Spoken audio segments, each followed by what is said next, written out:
Hello and welcome. In this video I thought it would be time to look at an Adeptus Mechanicus list. Well, that and because I finally found one that kinda did pretty well in a tournament, and it's not so much that the Adeptus Mechanicus are performing poorly, it's more that there's just so few people playing them currently that it's kinda hard to find lists out there that represent what they can do on the tabletop. And before we get into the video, I wanted to make one quick announcement, and that's that I found out that the list I covered last week, which was the 2000 point Sisters of Battle monster list, actually has some live gameplay from the Tactical Tortoise series, so I'll post a link in the description below so that you can check it out if you wish to see that list in action, as it's rather cool to see the list I've covered actually has some live footage to kind of correspond with some of the coverage that I did. Hopefully I did a good job covering the list last week. Anyway, with that being said, let's get right into the list for this week.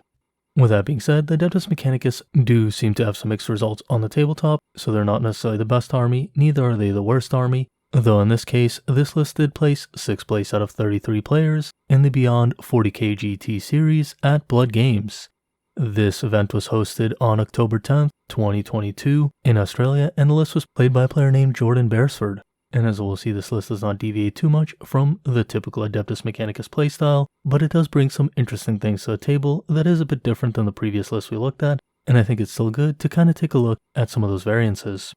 To start off with, this list begins with a battalion detachment composed of the Skitarii veteran cohort from the Warzone Keratin supplement, and this is one of the most popular ones, though I have seen some lists that didn't necessarily employ the veteran cohort, though they were in much smaller events and didn't do quite as well as this one. And if one of those pops up in a little bit of a larger event, I'll definitely cover it when that occurs, as I'm really looking for one of those to kind of show what the Adeptus Mechanicus can do with some of the models that are not just the Skitarii models.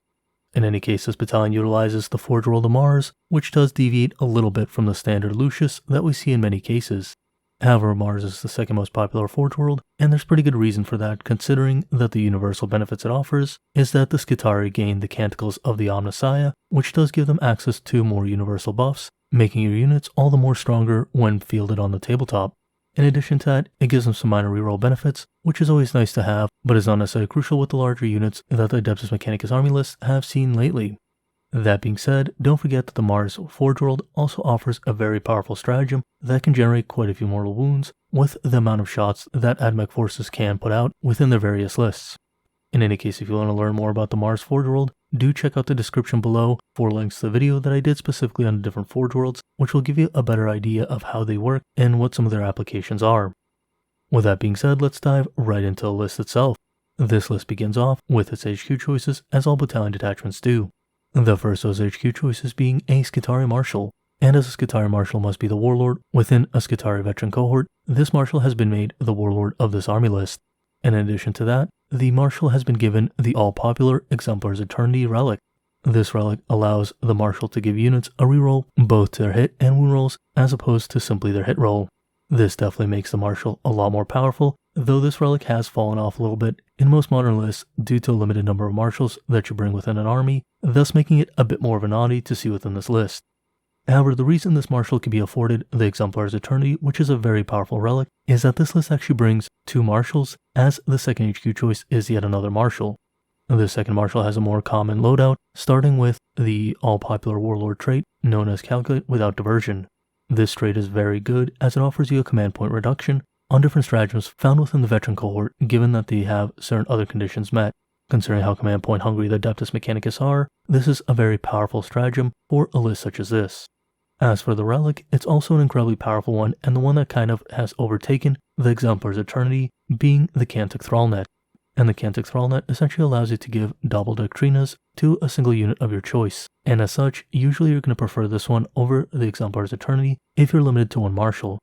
And as we've seen in previous lists, most of them make heavy use of the different tech breach choices that they're allowed to bring, and usually only bring one Marshal due to their HQ limitations that the list can incorporate. However, this list has gone in a bit of a different path, only including one Tech Priest choice, that being the Tech Priest Manipulus. This Manipulus has been given the Magna Royal Lance, and has been given the Holy Order of the Logi. The Logi is definitely one of the stronger Holy Orders, and one that is very powerful with almost any Adeptus Mechanicus force, especially one that isn't Lucius, so you're most likely going to see that included over all of the other Holy Orders, though there are going to be situations where some of the other Holy Orders might be considered in place of it. However, that's going to be a very hard decision to make, and as such, you have to have a very good reason for making a choice other than Logi if you only have one Tech Priest available. However, if you have multiple available, you can definitely include other holy orders on those different tech priests, as we have seen on previous lists. This Manipulus has also been given a relic, that being the all-popular Raiment of the Technomartyr. This relic gives the Manipulus a 5+ Feel No Pain save, which is incredibly powerful, and allows him to select a friendly unit within 3 inches, and allow that unit to ignore any hit and ballistic modifiers when it shoots at enemy units. Once again, a very powerful ability, as there's quite a lot of different modifiers that can influence your shooting, and being able to make your units accurate within Adeptus Mechanicus force is definitely something that you want to put a priority on. With that being said, that concludes the HQ choices for this battalion detachment. And I'll say this is one of the more unique style of HQ distributions that we've seen within the list, as we've seen in the previous list basically include 1 marshal and 3 different tech priest choices, utilizing the Brotherhood of the Cog to include 1 additional HQ choice without utilizing a force organization slot. And as such, it's good to see that there's the availability to kind of forgo that style of play and take a few less holy orders and relics on those different tech priests and rather bring those marshals in order to kind of compensate for some of those things you lose. That being said, by forgoing the different holy orders, you are going to make your command point distribution all the more tight within an army list, and Admech is going to have a lot of difficulty with some of their command point usage. However, if you can make do with the limited command points that you do have, and if you at least leave yourself 1 command point after your pre-game spend, you're probably going to be okay, and you're probably going to be able to make a list such as this work, which is a nice little bit of variety for the playstyles of the Adeptus Mechanicus, even if some of the lists do end up looking a little bit similar to one another in terms of what they bring to the table. With that being said, we can move on to the troop choice of this battalion detachment. The troop choice for this battalion detachment begins with a unit of 20 Skitarii Vanguard, armed with no upgrades except for their Omni specs. I'm a little surprised that this unit does not include a data tether, as usually you want to find room for such a thing within your army list, though at the end of the day there are points limitations, and sometimes you have to just make do with what you can. In addition to that, if the unit is being escorted by one of the Skitarii marshals, it can definitely live without the data tether if it really needs to, but it's always nice to have that on a larger unit, simply so that you can buff it, especially on a unit of Vanguard that is going to be a little more mobile, whereas a unit of Rangers can potentially take position and be a little more okay in getting within range of a character to receive their buffs despite having a specific position on the tabletop. In any case, it's not the end of the world, just a little bit of a thing that I wanted to point out.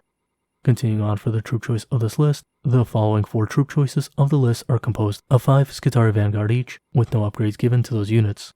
These are definitely very solid units for taking different objectives and performing different actions, as well as taking position on different parts of the tabletop in order to complete different missions and objectives.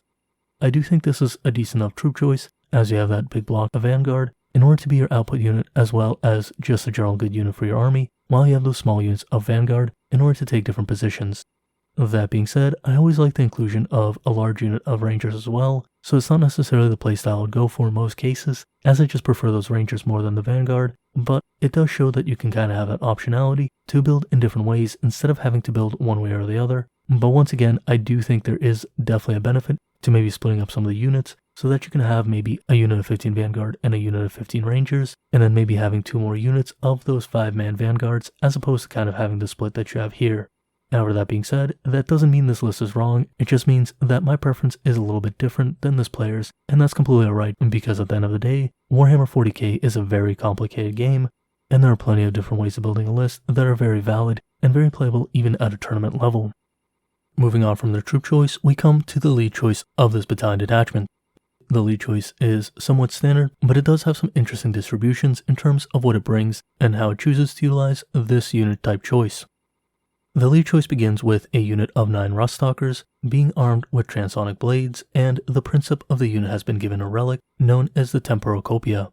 The Temporocopia is a relic that says that the bearer of this relic can select an enemy unit within 3 inches, and that enemy unit fights last. I definitely think this is a very powerful relic, and one that is very good on the Ruststalkers, as it gives them the ability to alpha strike the opponent and basically take out enough of the opponent's forces so that when they strike back at you, you're not losing as many Ruststalkers. That being said, the Temporocopia has mostly fallen out of favor in favor of other relics and warlord traits that the Adeptus Mechanicus forces include, due to the changes in the starting command points within the Nephilim chapter approved rules. As such, it's much harder to include all of the relics and traits that you want within an Adeptus Mechanicus force. That being said, I actually really like the Temporocopia, and I'm surprised more people haven't been playing it within different Adeptus Mechanicus forces, so this is an inclusion I'm very favorable on within this list. And following this unit of 9 Ruststalkers are 2 more units of 8 Rust Stalkers each, all of them armed with the Transonic Blades, which is pretty much the armored choice that you want to go on Rust Stalkers, as the alternative option is just a little too weak for what it has to offer in comparison to those Transonic Blades currently. There's one more elite choice, being the 4th elite choice within this battalion attachment, and that is a unit of 5 Skitarii Infiltrators.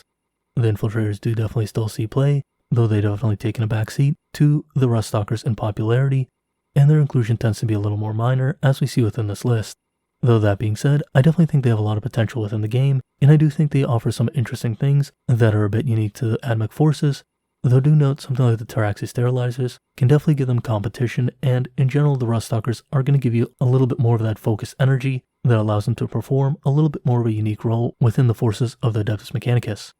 That being said, I do think there's still plenty of room for the Infiltrators, and I do like seeing the inclusion of them within this list, as it gives the list a little more positioning on the tabletop and does allow them to take a little bit more of a different fast attack choice than if they chose to go with the Taraxi Sterilizers like many other lists choose to do. These Infiltrators are armed with Flechette Blasters and Taser Goads, and that's definitely a decent choice of armament, though you can always consider the alternative of a Macro Stubber and a Power Sword. However, with the inclusion of the Rust Stalkers, I do think the Flechette Blasters with the Taser Goad are a little bit more of a better choice, as you already have that kind of high output on the Rust Stalkers themselves, and the Flechette Blaster and Taser Goad just gives you more of a volume of output as opposed to heavy hitting output of the Power Sword that the Infiltrators can have. In either case, you can definitely play around with the armaments, but I do think in this situation, this armament choice definitely makes the most sense. And with that being said, we conclude with the lead choices, and we can move on to fast attack choices. The fast attack choices begin with a rather stand one, being a unit of 5 Iron Striders armed with twin Cognis las cannons. This is a very standard choice, and generally nowadays you're going to see this big unit of Iron Striders, as it allows you to better engage with some of the mission objectives that require you to take out units with vehicles, while not losing as many vehicles as you've taken out within that turn, meaning that if you have one big unit of 5 Iron Striders, you can definitely buff them up with the different buffs that your characters afford you, thanks to their different relics, traits, and holy orders, thus allowing that unit of Iron Striders to be a very big threat to your opponent, and giving it the ability to take out most armored targets, especially in a world where things like the Imperial and Chaos Knights are definitely a popular choice within the meta. I have seen some lists that do split them up a little bit so that you have a unit of 3 and a unit of 2, though I really like what the block of 5 Iron Striders has to offer, and in some cases you can go down to 4, but it does make it a little more awkward when you do so.